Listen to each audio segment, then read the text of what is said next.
سبحان الله والحمد لله ولا اله الا الله والله اكبر ولا حول ولا قوه الا بالله العلي العظيم. اللهم اجمع جميع اذكار الفاجرين وجميع الصلوات المرسلين وجعل في جميع اذكار الذكر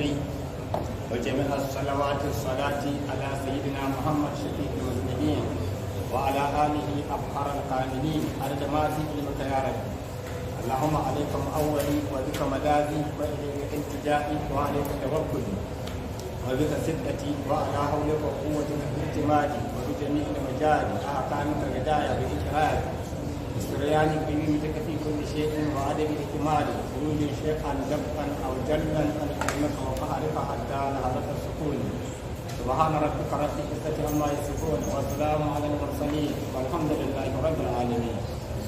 Assalamu alaikum wa rahmatullahi ta'ala wa barakatuh. Kamar yadda aka saba duk ranar juma'a irin wannan lokacin bayan an yi zikirin juma'a an yi sallar magariba za a tunatar da kawunan mu gaba daya a cikin addinin musulunci, musamman wannan littafin da albarka shine littafin da ake kira arba'una hadisi,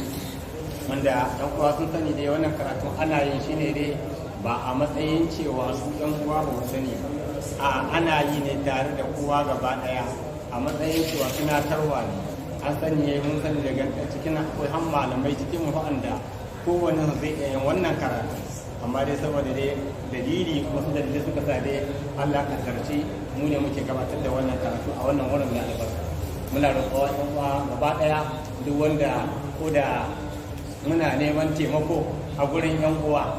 jin abinda sassarar da bata yi ba ko kuma kuskure wanda an san kuskure dai da gare mu ne, saboda dan adam dai ajizi ne, amma an ka ji kuma abin da aka faɗa daidai wannan daga Allah subhanahu wataala ne. Muna roƙon Allah subhanahu wataala ya ba mu lokaci a mana lokaci ya samu dacewa a gurin faɗin hadisan manzon Allah sallallahu alaihi wasallam. In ba a manta ba za mu tashi hadisi na 32. Hadisi na 32 shine hadisi na hadisi Idil Qudri, wanda ba sai mun sa mun yi bayanin waye hadisi Idil Qudri ba. Shine sahabi ne daga cikin sahabban manzon Allah sallallahu alaihi wasallam. Sunan shi wato mafiya aka ce aka ambace shi aka ce Abi Sa'id al-Khudri, shi sai sunan da aka kisa, amma ba shi ne sunan shi. Dan shi ne Sa'idi, shi sunan shi Sa'ad bin Malik bin Sinan al-Khudri, shine asalin sunan shi. To an san da Larabawa suna da irin wannan, ko a ce mutum Abuwa ne ko kuma Ibn Wani, irin su Ibn Abbas ko kuma Abul Abbas,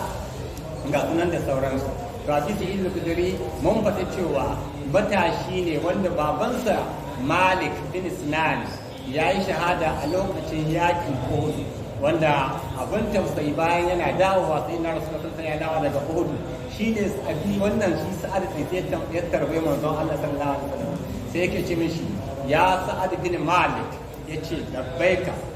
abi wa ummi fidahuka ya Rasulullah sallallahu alaihi wasallam. Ya ce Allah ya karɓi babanka ya yi shahada a yakin Uhud. To kuma mutum ne wanda tun yana matashi Allah ya bashi kwazo da himma, zai har ya halarci yaki ɗaya bayan ɗaya, wasu ka ce guda 13 tare da manzon Allah sallallahu alaihi wasallam. Kuma akalla an rawaita hadisi gare sama da 160 ko kuma 120 da wani abu ko kuma sama da haka. To wannan da shi ne sunan shi Abi Sa'id Khudri, ma'ana Abi Sa'id Sa'adi bin Malik bin Sinani al-Khudri. Mun faɗi cewa shi al-Khudri wasu ka ce a sunan kakan shi ne, wasu ka ce a ƙabilar shi ne aka ce ma ƙabilar Khidr, sai manzo Allah ya laka mai da wannan sunan Abi Sa'id al-Khudri, kamar a ce mutum al-Fulati ko al-Barnawi, an kun san da irin wannan alaƙan a dangane sunan mutum da ƙabilar shi ko kuma garin shi ko kuma kakan shi. To shine dai wannan mutum wanda ya rubuta wannan hadisi. Yace bismillahir rahmanir rahim wa an Abi Sa'id Sa'ad bin Malik bin Sinan al-Khudri radiyallahu anhu anna Rasulullahi sallallahu alaihi wasallam qala la darara wa la dirara. Iya hadisin tsawon shi kenan, amma hadisin yana da kalmomi, yana da ma'anoni da yawa. Wannan hadisin an samu shi daga wannan sahabi, yace an Sa'ad bin Malik bin Sinan al-Khudri radiyallahu anhu, yace anna Rasulullah sallallahu alaihi wasallam qala Rasulullah sallallahu alaihi wasallam la darara wa la dirara. Manzon Allah sallallahu alaihi wasallam yake cewa kada ka yi cuta kuma kada a cuce ka. To abun mamaki an san dai kai kada ka yi cuta haka dama ce daga hannunka, to kada a cuce ka ta wace hanya?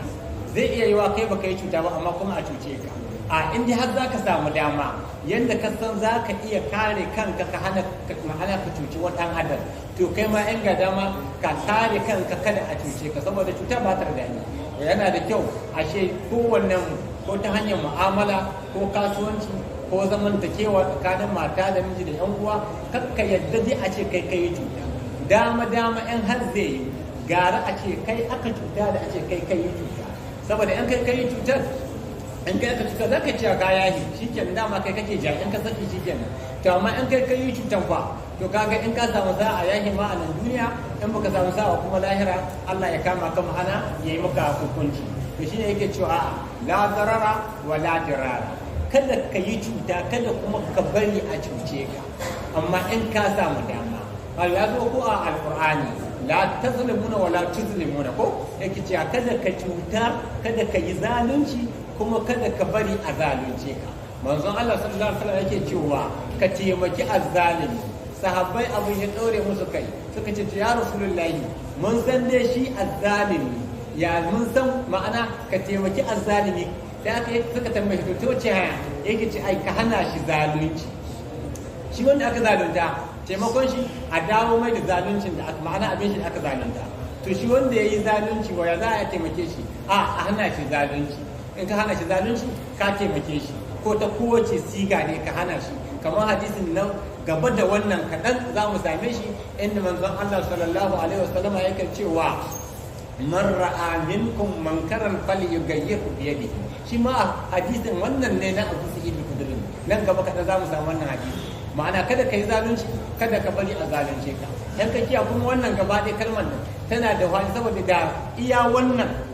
al'ummar musulunci sun gina iya wannan to da rigingimu da faɗace da miye duk ya rige ya ƙare saboda menene manzon Allah sallallahu alaihi wasallam cewa ma'ana adalci shine ginshikin komai kuma menene adalci wada ashay'u ala muhalli ka dora abu akan mahallin shi ma'ana akan bagiran abu ka dora shi shikenan kayan adalci to kaga ashe in har kai adalci dama me yake ce zalunci adalci in har aka kauda zalunci kaga adalci zai mai gurbin komai kenan to kuma in adalci ya rige ya wanzu to komai zai rige ya sauki ma'ana komai za a dora shi a daidai mahallin shi ma'ana wanda ya yi an yi mishi wanda kuma bai yi ba lehi baya kama wanda wala ta zurwa zuratul wuzran afraqo wa ma ku annama azbina hatta na asar rasula ma'ana in har za ka yi hukunci ka dibi wane ne yayi abin da za ka hukunta in kuma ba shi yayi ba a'a kiyayyarka da shi ko kuma a'a son kare wanda yayi kada ya hana ka isar da saƙon da Allah subhanahu wata'ala ya umarce ka ma'ana kila wanda yayi abokinka ne ko kuma wanda yayi dan uwanka ne ko kuma masoyinka ne amma sai saboda kai ba ka son hukunci haukan shi sai ka kare wanda ba shi ba kaga wannan kayi zalunci ashe yana da kyau ko wane ne in yayi abin da ya cancanci a hukunta shi to in dai shari'a ta yi a hukunta shi to kawai shi ne amma zai yi wa kuma a yi abuwa amma kada ya kasance dama abubuwa ne guda biyu zai yi wa mutum ya yi laifi kuma a yake mishi amma in dai za a hukunta ya kasance wanda ya aikata abin shi ake hukuntawa alquran ka ce wala yajrim lakum shan'anu qaumin ala alla ta'dilu u'diluhu aqrabu littaqwa ma'ana ke kada mutum ko rashin son kada mutum kada ka kishi ka haska dora mishi abin da kile bai aikata ba ko kuma wanda bai kaga wannan dai har yau ka yi zalunci kada ka yi cuta kada a cuce ka kada ka yi cuta kada a cuce ka wannan hadisi shine hadisi na 32 a wannan tsarin akwai hadisi na mutum hadisi na 33 shine hadisin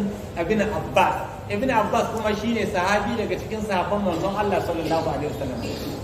mun sha faɗin kawo shi ne kane ne daga ma'aiki Annabi Muhammad sallallahu alaihi wasallam dan ne na Abbas kuma babba ne na manzon Allah sallallahu alaihi wasallam dan uwa ne na sayyidina Abdullahi mahaifin ma'aiki an ce an haife shi kan dan a yi hijira da shekara 3 ma'ana kan dan a yi hijira daga Makka zuwa Madina shine da shekara 3 bayan haka dai da aka haife shi mahaifiyar shi ta ɗauko shi tun ana maka ta kawo ma'aiki sallallahu alaihi wasallam neman albarka ka dirke tun lokacin da wasu su musulunta ba amma aka kawo shi manzo Allah ya mishi kiran sallah a hannun dama ya mishi ikama a hannun hagu har ya makala mai shi